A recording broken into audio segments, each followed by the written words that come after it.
Hi, welcome to our channel where we share the most intriguing stories. In a quiet suburb where nothing ever goes missing, one man's favorite tools start to vanish. First a cracked ratchet, then a prized drill. But when a sticky trap reveals the thief isn't who he expected, a small-town mystery explodes into a full-blown war. Welcome to Maple Ridge.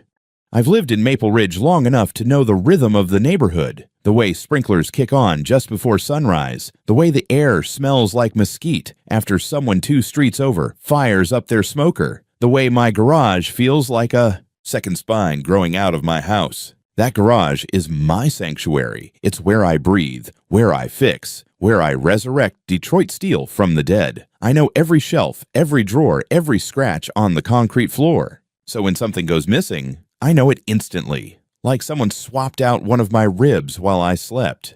The first thing to vanish was a cracked ratchet I'd owned for over a decade. It wasn't valuable, but it was mine, and it had been hanging on the same hook since the Bush administration. I was elbow deep in restoring a sky blue '69 Camaro for a client when I noticed the empty hook staring at me like a missing tooth. I cursed under my breath, checked the workbench, the floor, even the damn trash can. Nothing.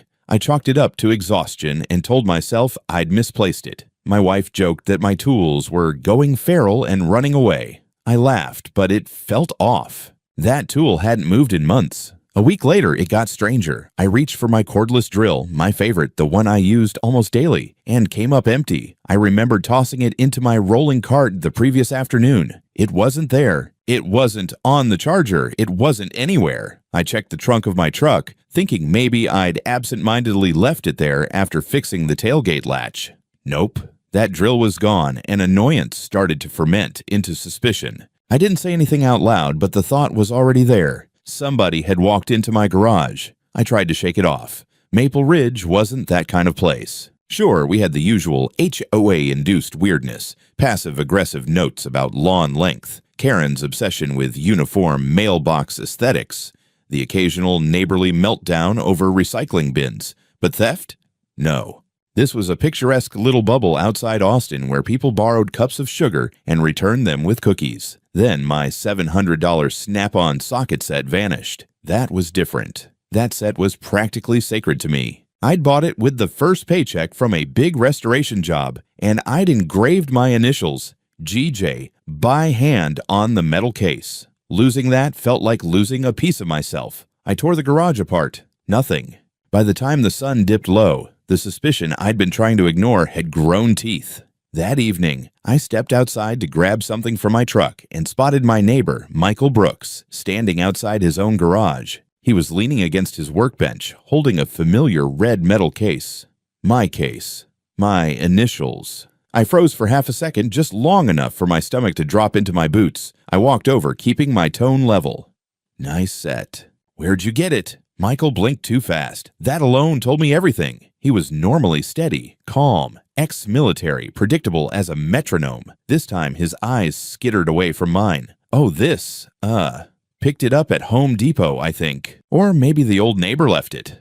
Honestly, can't remember. He shifted his grip, almost covering the faint GJ with his thumb. I didn't raise my voice. I didn't accuse him. I just tilted my head and said, "Funny. Looks exactly like the one I've been missing." He forced a laugh, but it sounded like a dying lawnmower. Must be a coincidence. Sure, and I'm the Queen of England. I let it go. For the moment. No yelling, no confrontation. I just stared at him long enough for him to feel the weight of it, then turned and headed back to my place. My pulse was thundering, but my mind was sharper than it had been in days. I wasn't dealing with forgetfulness or clumsiness. Someone was taking my things, and Michael had just flashed the biggest red flag I could imagine. Later that night, after my wife went to bed, I walked out to the garage with a flashlight. I checked every door, every window, every hinge. The front camera covered the driveway. The camera near the side gate covered the yard, but the small service door, the one that opened directly into the garage from the backyard, sat in a blind spot. It had a keypad lock I'd installed years ago, and Michael had helped me wire the light above it. That meant he also knew the code. I'd never thought twice about it. Why would I? He used to be a friend. I stood there under the dim light, staring at that door, listening to the quiet hum of the suburban night. The metal handle felt too cold, too smooth. Someone had touched it recently. I could feel it in my bones. I whispered to myself, "Somebody's been in here, and they're probably coming back." That was the moment something clicked. Suspicion turned into certainty, and certainty turned into resolve. Whoever had been using my garage like their personal shopping mall had no idea they were about to step into a very different neighborhood, one where I wasn't going to shrug, smile, and move on. No more missing tools, no more coincidences. If someone wanted to keep stealing from me, I'd make damn sure they left with more than they bargained for. The following evening, the air felt different, sharper, quieter, the kind of quiet that settles right before a storm. I wasn't interested in waiting around for the next tool to disappear, and I sure as hell wasn't going to let Michael or anyone else stroll into my garage like it was a self-serve hardware store. If someone wanted to keep stealing from me, then they were about to walk straight into a trap they'd never forget. I spent most of the afternoon preparing, not pacing, not hesitating, preparing. First thing I did was pick up one of those small tube bottles of industrial gel superglue, the kind that bonds skin so fast surgeons warn you not to blink while using it. I knew exactly where I wanted it. The handle of the sliding drawer where I kept mid-range but appealing tools. Expensive enough to tempt a thief, not expensive enough to make me cry if they disappeared for real. I cleaned the handle with alcohol wipes, dried it thoroughly, then squeezed a generous line of glue across the metal. It looked normal, shiny only if you stared too closely. Perfect. Next, I installed a new camera, one so small it looked like a black screwhead. I wedged it into the ventilation grill above the workbench, angled just right to see the entire stretch of drawers. The feed streamed directly to my phone and a cloud backup. No more blind spots, no more privacy for thieves. My wife poked her head into the garage at one point, holding a pair of earrings. "You're awfully focused. Should I be concerned? Is this one of those mechanic rituals I'm not supposed to ask about?" I shrugged. "Just tightening up security. Someone's been messing with my stuff." She leaned against the doorframe, frowning. "You think it's Michael?" "I don't think," I said. "I know, but I'm not saying anything until I have proof. Real proof." She nodded slowly, lips pressed tight, then walked inside and kissed my cheek gently. "Just be careful. Don't start a war with the HOA unless you intend to win." I smirked. "Oh, I intend to." When evening rolled around, I made a point of being visible. I dragged my wife out to dinner, making sure anyone watching, especially from the Brooks house, saw us pull out of the driveway. I even turned on the porch light and left the side gate unlocked, subtle enough not to scream, "Trap!" but obvious to someone who thought they were being clever. We drove to a steakhouse 20 minutes away, and while my wife looked at the menu, I checked the garage camera feed under the table. Nothing. We ordered. Still nothing. Halfway through my drink, a notification buzzed across my screen. Movement detected in Garage Cam 3. My heart gave a single hard thump. I opened the feed. The side door creaked open. A shadow slipped inside. Not Michael, Karen, president of Maple Ridge HOA, working alone, carrying a tote bag. She moved like she'd done this before. Quick, confident, no hesitation. She scanned the shelves with the precision of someone searching for something specific. She muttered under her breath, something about, "He won't notice a damn thing." Then she crouched in front of the tool drawers. My wife glanced at my phone and froze. "Is that?" "Yep." "Are we calling the police?" I shook my head. "Not yet. Let's see what she does." Karen opened her tote bag. Inside were several items, one of my missing screwdrivers, a utility knife, even a flashlight I'd assumed I misplaced. She dug around the drawers, taking whatever she liked. Then her hand landed on the glued handle. She tugged. The camera caught it beautifully. The sudden jerk, the tiny gasp, the way her eyes widened when she realized her hand wasn't coming free. She tried to pull again, harder. Her panic translated into frantic movement, and her other hand shot out to brace against the drawer. Bad decision. Very bad. Both hands stuck instantly. She made a noise halfway between a shriek and a growl. Her tote bag toppled, tools clattering across the floor. The camera picked up every curse she whispered, including a charming, "Michael's gonna kill me if I come home empty-handed." We left the restaurant before dessert. When we pulled into the driveway, the garage lights were still off. I motioned for my wife to stay behind me and open the interior door. What we found looked like a scene from a low-budget hostage movie. Karen sat on the concrete floor, legs splayed, arms stuck to the drawer like she'd tried to wrestle it into submission and lost. Sweat plastered her hair to her forehead. Her tote bag lay tipped over, spilling stolen goods like a confession. She jerked her head up when she saw me. "Garrett, thank God. I was just, your door was unlocked and..." I raised a hand. "Stop talking. It's embarrassing for both of us." She switched tactics immediately, shrinking her voice to something pitiful. "Look, I was going to return everything. I swear. Michael just needed a few things for a project and..." "Karen," I said, stepping closer, "you've got my drill, my old screwdrivers, and half my missing equipment in that bag. And you're glued to my toolbox like a raccoon caught in molasses. Don't insult me." Her face hardened. "If you call the police, I'll ruin you. I run Maple Ridge. You think you can survive here with me as your enemy?" I crouched down to her level, calm as a surgeon. "Karen, you've already broken into my garage and robbed me. The police are the least of your worries." I called the non-emergency sheriff line and explained I had caught a trespasser who was stuck and unable to leave, but that there was no immediate danger. When the deputy arrived, Karen tried to act like she'd been invited in, tried to claim she was checking the property as HOA president, tried to twist it every possible way.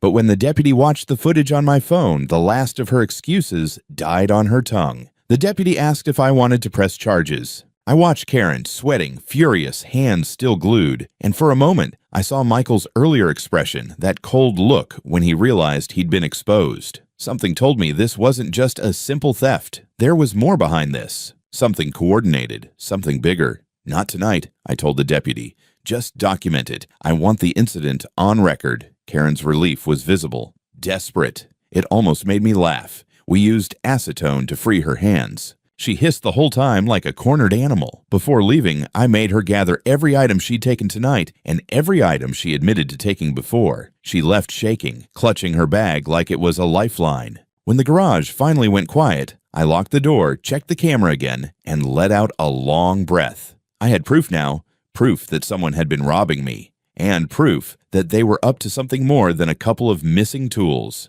They thought I wouldn't fight back. They were wrong. The next morning started with the kind of knock that tells you the person on the other side has already decided they are the victim.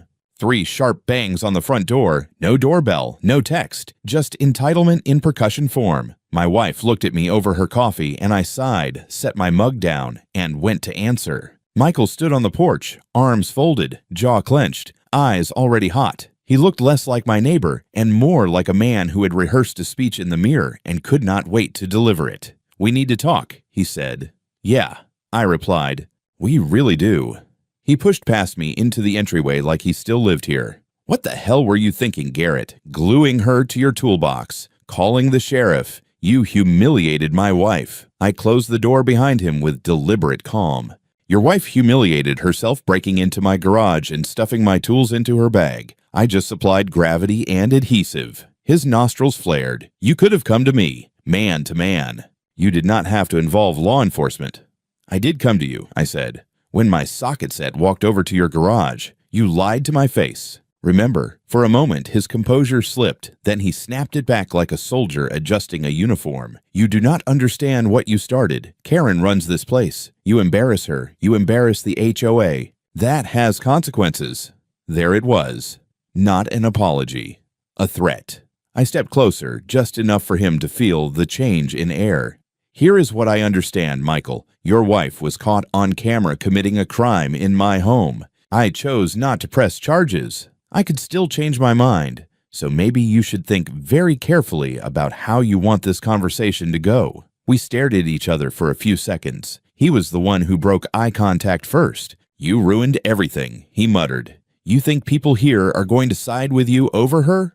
Good luck." He left without another word. The door shut behind him like a period at the end of a sentence. The consequences showed up a few days later in the mail. The first envelope had the familiar Maple Ridge HOA logo on it. Inside was a violation notice. My garage doors were non-compliant with the approved color palette. That was interesting, considering they had been the same shade of dark gray for years and had passed every previous drive-by inspection Karen ever did. The second letter landed the next day. Apparently, my carport extension over the driveway was now an unauthorized structure and needed to be removed or brought into compliance within 30 days. I pulled up the old email chain where Karen herself had signed off on the design 3 years ago, praising my commitment to property aesthetics. I printed it and pinned it to the fridge as a reminder of how much bullshit people can pack into one life. By the end of the week, I had a third notice: complaints about excessive noise from commercial activity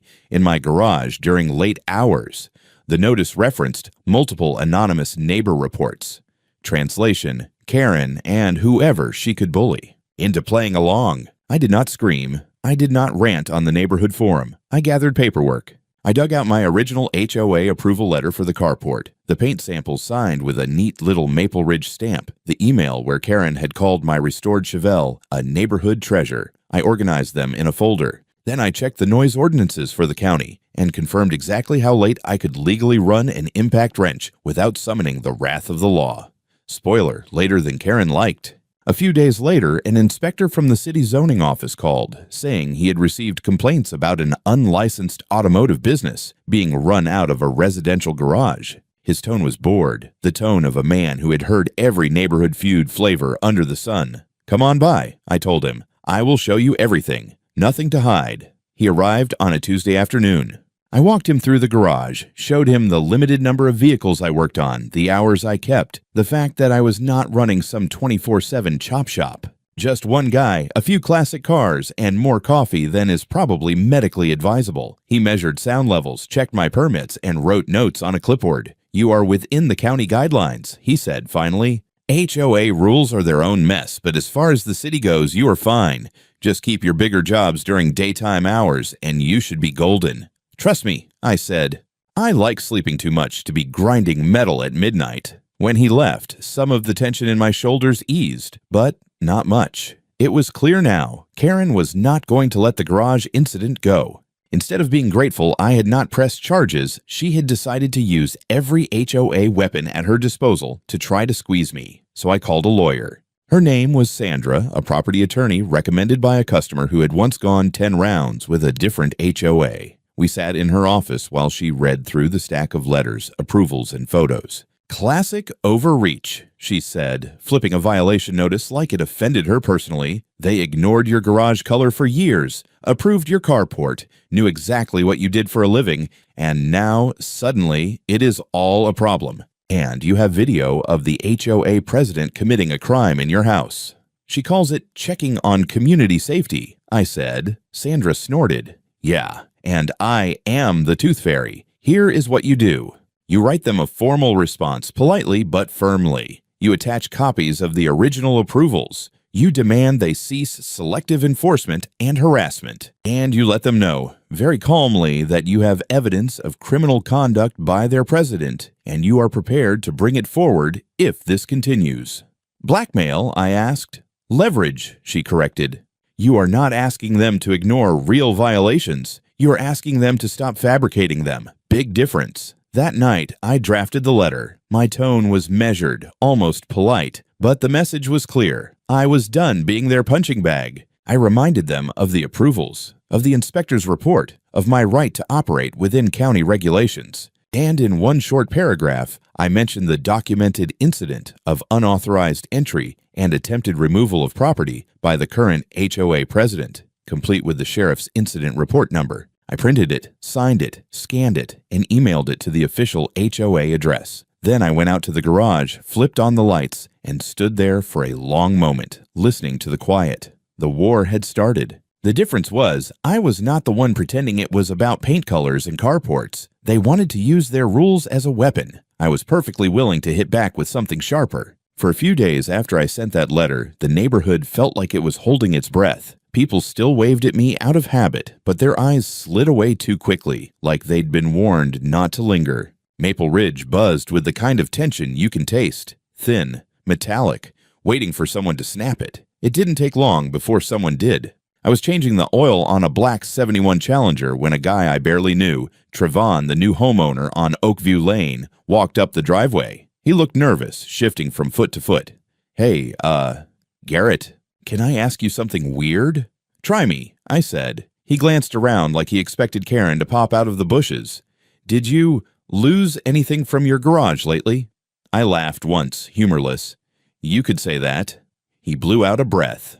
Good. Or, well, not good, but same thing happened to me. My power tools vanished a month after I moved in. I thought I misplaced them, but then the HOA started hitting me with violations. Stupid ones. Like my grass was an inch too tall. My mailbox was non-compliant. They even told me to repaint my front door. That sounded familiar enough to make the back of my neck tighten. "Let me guess," I said. "It all happened right after you mentioned the missing tools." His silence was answer enough. Later that day, at the hardware store, I ran into Old Man Bill, the guy who always wore the Vietnam vet cap and carried a thermos everywhere. He squinted at me and said, "Heard you had a run-in with the HOA queen." "You could call it that." He leaned closer. "Couple years back, my generator walked off. And next thing you know, Karen's sending me letters about my shed. Real aggressive ones. I didn't make connections back then, but now," he tapped his temple. "Makes you think." It did more than make me think. It connected dots I didn't want to admit were connected. That night, I sat in my garage with a notebook and started building a timeline. Names, dates, items stolen, when the violations began, who moved away afterward. A pattern emerged. Ugly, repetitive, almost mechanical. Someone's stuff disappeared. They complained. HOA pressure followed. The homeowner broke or left, and magically, the neighborhood stayed orderly under Karen's iron grip. The hell of it was. I almost respected the efficiency. Almost. Wanting something more concrete, I went digging through public sheriff's logs. Nothing detailed, but enough to show a spike in unresolved petty theft reports around Maple Ridge. Always small-scale tools, equipment, garden machines. Nothing worth a city detective's time, but exactly the kind of things you could resell quietly for cash. And then I saw something on Saturday morning that made my blood run cold. The HOA was hosting a neighborhood-wide garage sale event, with Karen front and center directing tables and banners. Curious, I walked by casually, coffee in hand, playing the calm neighbor. And there they were. Tools. Boxy. Familiar. Scratched in just the right places. A gardening trimmer I'd swear belonged to a woman who moved out 2 years ago. A set of wrenches I'd seen on Bill's workbench before his generator incident. And on one table, half covered under a tarp, a bright yellow impact driver I'd owned before the one that vanished last spring. I took out my phone and snapped photos quietly. Names, serial numbers, distinctive marks, every piece recorded. Karen caught my eye from across the street, her smile tight and plastic. She raised a hand in a fake friendly wave, and for the first time, I waved back. Not kindly, strategically, because now I knew this wasn't some neighborly misunderstanding or a one-time theft. There was a scheme here, organized, practiced, and so woven into Maple Ridge that half the residents didn't even realize they were being played, but I realized it, and that meant I could finally do something about it. Once I realized Karen and Michael weren't amateurs but repeat offenders, something in me clicked into a different gear. I wasn't just defending my garage anymore. I was tracking a pattern, a system, and systems have weak spots. I bought a drone the next morning, lightweight, quiet, with a decent camera, perfectly legal as long as I kept it above my property line and didn't act like a spy plane. Conveniently, my property line bordered half the neighborhood, which meant the drone's field of view captured a whole lot of coincidences. The first thing I saw surprised even me. Late that night, around the time most of Maple Ridge was asleep, Michael slipped out of his house carrying a bulky case. He looked around, then walked directly to the side of his garage, where he stashed the case under the awning. It wasn't mine this time, but it had the same look. Older tools, scuffed, lived in. Not the kind of thing you buy new, the kind of thing you find. I recorded everything.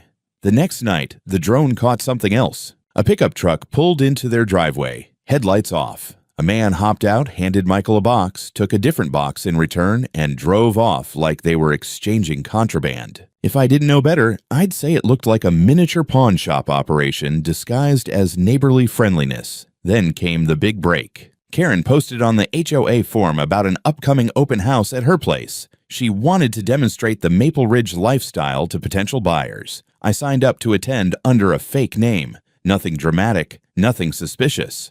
I just walked through the house with a polite smile and my phone set to silent camera mode. Halfway through the tour, I slipped downstairs into the basement. It was staged nicely. Laundry area, storage shelves, a couple of boxes stacked neatly, And right there, sitting on a lower shelf as if it were nothing more than a lawn chair, was my welding machine, the same one that disappeared last year.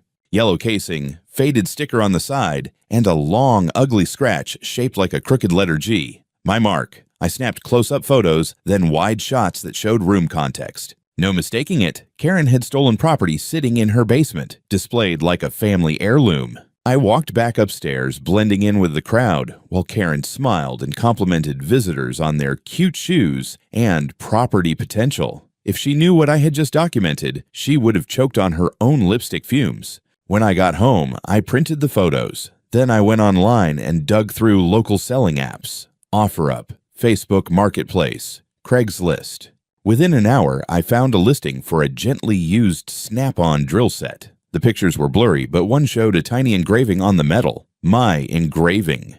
GJ. I messaged the seller from a burner account. When they replied, I nearly laughed out loud. The contact number belonged to Michael. By then, I had a full gallery. Photos from the drone, screenshots of listings, images of stolen items displayed openly in Karen's basement. But I wanted more. Something current. Something impossible for them to wiggle out of. So I arranged one more experiment. A controlled one. I left an empty tool case in plain sight on a workbench near the garage door, set up cameras, and kept the drone ready. It didn't take 24 hours before the drone captured Michael approaching that exact spot, glancing around and lifting the empty case like it was gold. He didn't even bother checking if it weighed anything. I followed the GPS tracker I'd tucked inside. It pinged right where I expected, the Brooks garage. Then later that night, the signal moved again, this time toward a small resale shop across town. I didn't need to follow him in person. I had timestamps, locations, and video, enough to tie every step of the process together. By the end of the week, my folder of evidence was thicker than a shop manual. I stared at it, feeling something cold settle in my chest.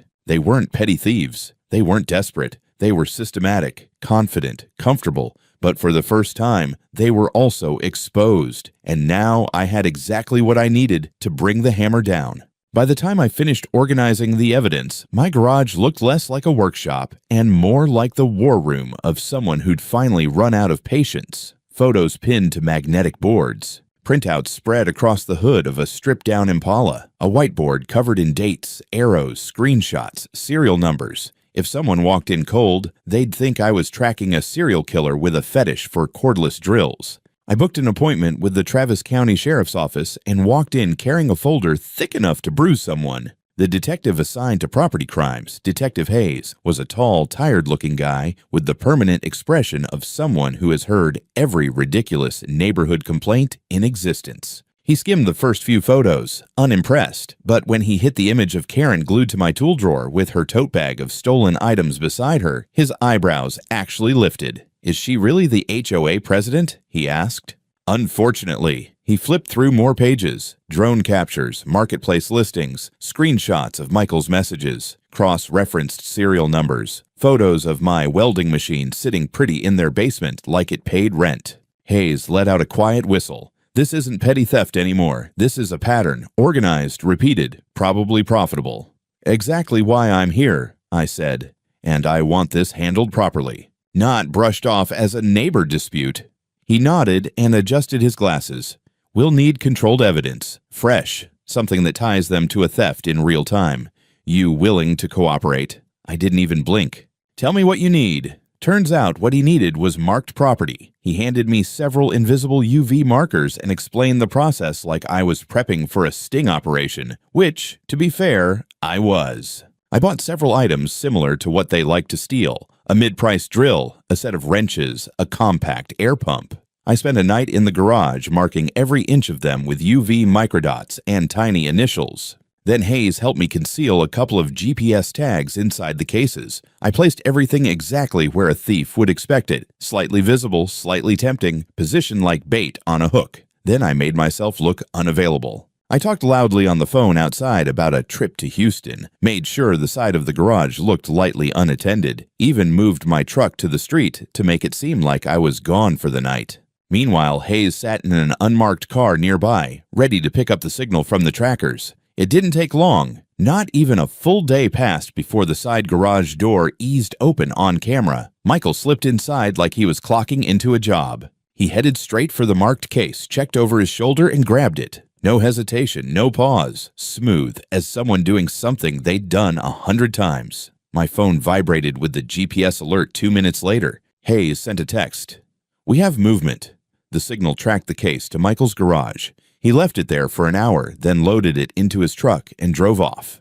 The tracker pinged at a pawn shop on the east side. One Hayes already suspected was part of the Brooks little ecosystem. What Michael didn't know was that the pawn shop had already been contacted by the sheriff's office and instructed not to resell or discard anything he brought in. When he handed over the case, the employee scanned it with UV and saw the invisible markings glowing like a confession in neon. Hayes texted again. "We have possession." Chain of custody established. Just like that, we had a full traceable theft cycle. My garage, Brooks's property, resale attempt, seizure. Hayes called me the next morning. "This is enough to move forward, enough for warrants, enough to bring the DA on board." "Good," I said, "because they've been doing this for years." He didn't argue. "Yeah, that's what it looks like." That afternoon, I sat alone in my garage for a while, looking at the spot where the bait case had been. The walls felt heavier, like they knew what was about to happen. This wasn't neighborhood drama anymore. This was criminal, and Karen and Michael were about to find out what it felt like to get caught without any glue on their hands to blame it on. The morning the warrants dropped, Maple Ridge woke up to more flashing lights than a Christmas parade. I was in the kitchen making coffee when the first sheriff's SUV rolled past my window. A second one followed, then a third. My wife looked up from her mug with raised eyebrows. I didn't say anything. I didn't have to. The convoy stopped directly in front of the Brooks house. Within seconds, deputies stepped out, some in uniform, some in plain clothes with vests marked sheriff. They moved with the kind of coordinated precision that tells you this wasn't a courtesy call. This was a takedown. I walked out onto my porch, coffee in hand, doing my best impression of concerned but innocent neighbor. Across the street, people peeked through blinds. Others stepped outside pretending they were just checking their mail. Maple Ridge had never been this quiet. Then the front door of the Brooks house swung open. Michael came out first, shirt half tucked, face twisted with the realization that the world was no longer operating on his rules. He barely had time to open his mouth before a deputy told him to turn around and put his hands behind his back. They cuffed him on the front lawn while Karen shrieked from the doorway. She stumbled outside next, hair a mess still in her robe, yelling about abuse of authority, misunderstanding, neighbor vendettas. She even pointed directly at me and screamed, "He set us up! This is his fault." One of the deputies calmly informed her there was a warrant for her arrest, too. She froze, mid-rant, just stopped, then tried to slam the door shut, but 3 deputies were already inside executing the search warrant. A moment later, she was escorted down the porch steps, wrists bound, still sputtering excuses no one cared to hear. For a moment, the whole neighborhood stood there like an audience at a play, unsure whether to clap or gasp. Someone dropped their gardening gloves. Someone else muttered, "I knew it." The HOA treasurer, Mrs. Caldwell, looked like she might faint. The search lasted hours. From my porch, I watched deputies haul out box after box from the Brooks garage. Power tools, extension cords, shop equipment, garden machines, cases of drills, saws, compressors, branded storage bins, items wrapped hastily in towels, others shoved into cardboard boxes. Some still had owners' initials carved into them. Then came the real shocker, 2 storage unit keys found in their house. By noon, investigators had cracked open those units across town and uncovered even more stolen goods. If the Brooks were running a side hustle, it wasn't small time. It was practically a warehouse. When the deputies finally finished, Detective Hayes crossed the street to me. He looked tired, but satisfied. "You were right," he said. "This wasn't petty theft. This was organized." I nodded once, and Karen used her HOA position to cover it. "Oh yeah," he said. "We found notes, lists, notebooks with addresses, item descriptions, even estimated resale values. She wasn't just complicit, she was managing inventory." Inventory. That word made something cold curl under my ribs. The news hit local media within hours. Every channel wanted a piece of HOA president arrested in neighborhood theft ring. They played clips of squad cars, grainy drone shots of the Brooks driveway, interviews with residents who suddenly remembered every strange thing they'd ever seen. I stayed off camera except when a reporter caught a glimpse of me standing next to Detective Hayes while he explained the stolen goods recovery process. I didn't speak, didn't pose, didn't smile. I wasn't in this for the spotlight. But Maple Ridge noticed. That afternoon, the HOA board called an emergency meeting. Well, what was left of it? Half the officers didn't show up, probably too busy burning any questionable paperwork before the sheriff knocked on their doors. The remaining board members looked like they'd edged 20 years in 2 hours. They issued a statement distancing themselves from Karen and Michael, swearing they had no knowledge of misconduct and promising a full audit of all HOA operations. Sure, and maybe unicorns would start mowing lawns for free. I didn't go home afterward. I walked the neighborhood instead. People came up to me quietly, some embarrassed, some relieved, some apologizing for not speaking earlier. I didn't blame them. Karen had ruled this place with fear disguised as community standards. Fear that was gone now. That evening, as the sun dipped behind the rooftops, I sat in my garage, letting the silence settle in. For the first time in a long time, the space felt like mine again. Not a hunting ground for thieves or a battleground for HOA nonsense. Just a garage. My garage. But the fight wasn't over. The criminal part was moving through the system now. But the civil side, the compensation, the accountability, the cleanup, was only beginning. And I intended to finish what I started. The week after the arrests felt like someone had pulled the curtain off Maple Ridge and revealed the backstage mess no one wanted to admit existed. Patrol cars cruised through more often. Neighbors whispered in clumps at the corners of driveways. The HOA website went temporarily offline, which was corporate speak, for we're shredding everything with Karen's name on it. I wasn't celebrating yet, not until the legal dust settled. It didn't take long. About a month after the raid, I got a call from the district attorney's office asking if I'd testify. Not as a victim of petty theft. No, this time I was a witness in a case involving multiple counts of burglary, possession of stolen property, and something they called organized criminal activity, facilitated through misuse of HOA authority. Hearing. That phrase out loud almost made me laugh. Almost. The courthouse was packed the day Karen and Michael were brought in. Reporters lined the steps. Residents hovered in knots. I walked inside, straight-backed, calm, nodding at the people who nodded first, which was everyone now. Funny how losing their tyrant suddenly made them rediscover friendliness. The prosecution laid everything out methodically. Stolen tools tied directly to listings posted by Michael, GPS logs from the tracker operation, video of Karen glued to my drawer while trying to lie her way out, the notebooks from their house, detailing inventory and statements from former residents who'd moved out under pressure. The more the evidence piled up, the more Karen's posture wilted. She didn't look like the HOA queen anymore. She looked like someone who'd finally realized she wasn't untouchable. When I took the stand, I didn't dramatize anything. I didn't need to. I explained the missing tools, the discovery of my socket set in Michael's hands, the glue trap, the drone footage, the marked equipment, the GPS tracker. Facts spoke for themselves. The jury listened like they were watching a slow-motion car crash. Michael's lawyer tried to blame stress, finances, even suggested I'd provoked him. Good effort, terrible aim. The prosecutor shut that down in seconds with UV-marked evidence and pawn shop logs. And then came Karen's attorney, a wiry man with a talent for pretending garbage was gold. He claimed she was trying to protect community standards, that she'd entered my garage out of safety concerns, and that gluing herself to my drawer was an accident during a routine check.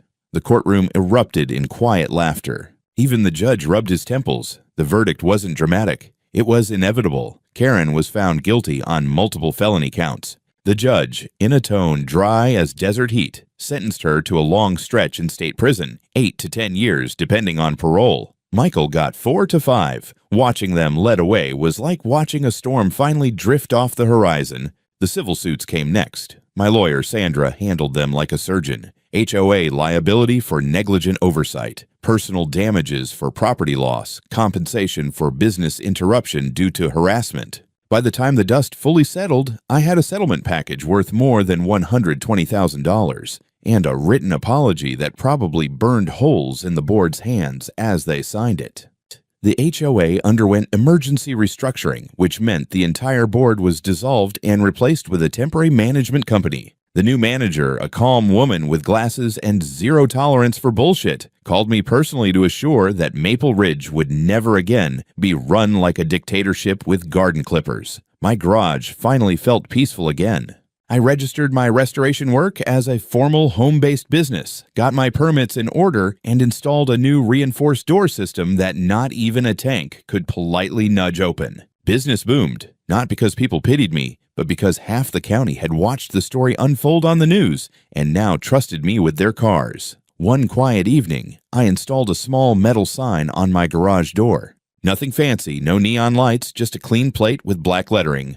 "Don't steal. You might get stuck again." My wife laughed so hard she had to sit down.